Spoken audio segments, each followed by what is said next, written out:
A few weeks ago I reviewed Phoibos Argo, a really well-crafted timepiece with a very interesting design, and that Phoibos was so good I even proclaimed it as a winner of my very prestigious prize, Shiny Things Best Macro Brand Release of the Year.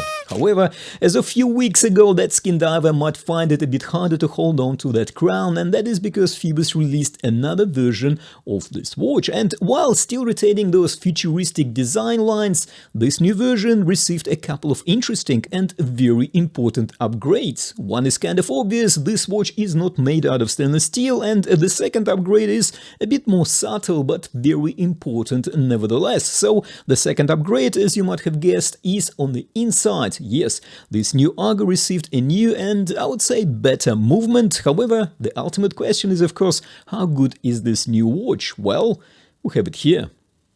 Let's find out.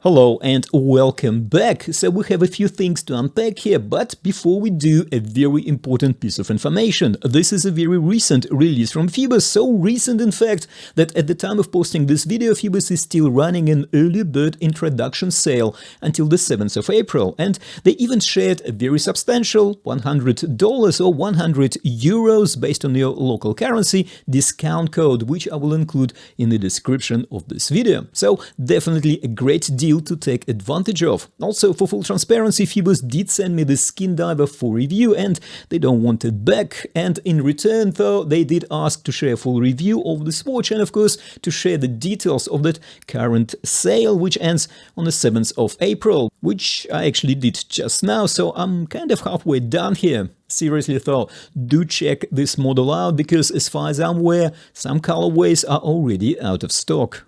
Looking at the design, well, I must admit that when it comes to Phoibos watches, the design section of the review is one of my favorites, because Phoibos always spoils us with cool and interesting original designs, and this Argo is no different. I know that Phoibos collections are usually inspired by marine adventure and quests, however, the sharp and aggressive lines of this Argo, in my mind at least, bring up associations with stealth military tech, something that could come out straight out of top secret Area 51 research lab. And the great thing is that the originality of the design applies not just to the case, but to every element on this watch, starting from the buckle and purpose-engineered FKM rubber strap with quick-release spring bars and ending with the dial, which we will look at in detail in a bit, and of course run my usual 15-minute lume test too. Now, another very important detail of the overall design is the upgraded movement. So instead of the Seiko instruments and H35 movement that was used in the previous version, we now get here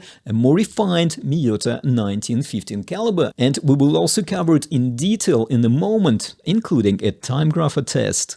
In regards to dimensions, this version of Argo has almost identical dimensions to the previous one, except of course for the case height, which was reduced from 13.5mm down to 12.8mm, about 0.7mm slimmer thanks to that new Miyota 9000 series movement. Case width is still 40.5mm, lug width is 20mm, and lug-to-lug distance is 47.8mm, making this watch suitable to pretty much most wrist sizes, starting from about 6 inches and up. The supplied rubber strap should cover up to 8¼ inch or 21.5 centimeters in circumference, and this watch weighs 108 grams. We have a fully brushed case, which is crafted from solid Cu SN8 grade bronze. Bronze is famous for creating a subtle natural patina over time, giving the watch quite a unique look, and that patina can be easily removed too, restoring the case's original state. I like how Phoibos designers used the brush strokes directions to further accentuate the case facets on the flanks and on the lugs. The case is slightly asymmetrical, with the right hand side of the case protruding a bit further, and as such morphing into crown guards, a similar approach that is used by Omega on some of its flagship models. The screw-down bronze crown is also nicely sculpted and features Phoibos embossed logo. As I mentioned earlier, thanks to the new movement, the new model looks slightly less bloated, which will help it to slide under a shirt cuff even easier. Turning the case over, and we have a similar stainless steel scroll caseback with embossed Phoibos logo and specifications engraved on the perimeter. And the scroll caseback and the screw-down crown gives us enough confidence for the declared 200 meters of water resistance, making this attractive skin diver a very practical watch indeed. Now, examining the bezel, we have 120 clicks unidirectional rotating bezel with ceramic insert and lumed markers. There are some changes here too. One is of course obvious, this bezel is made out of bronze, and another slightly less obvious change is the finish of the bezel insert. This time Phoibos decided to go with a brushed ceramic insert rather than with a gloss one, which I know appeals to a large group of watch enthusiasts. Now, when it comes to bezel build quality and bezel action, well, I'm happy to report there are no changes there. The bezel grip is very comfortable, the tolerances are very good, and there is no play here whatsoever. The bezel action is also very good, and it is pretty much identical to the bezel action on the previous version. And here is how both of them sound.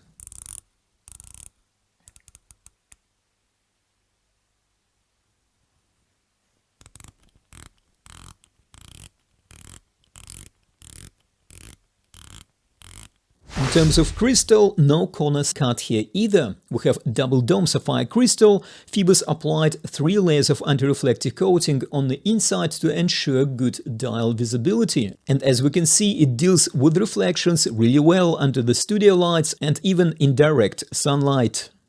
As for the dial, Phoibos offers a bunch of very interesting colorways where the dial background is color coordinated with the color of the FKM rubber strap.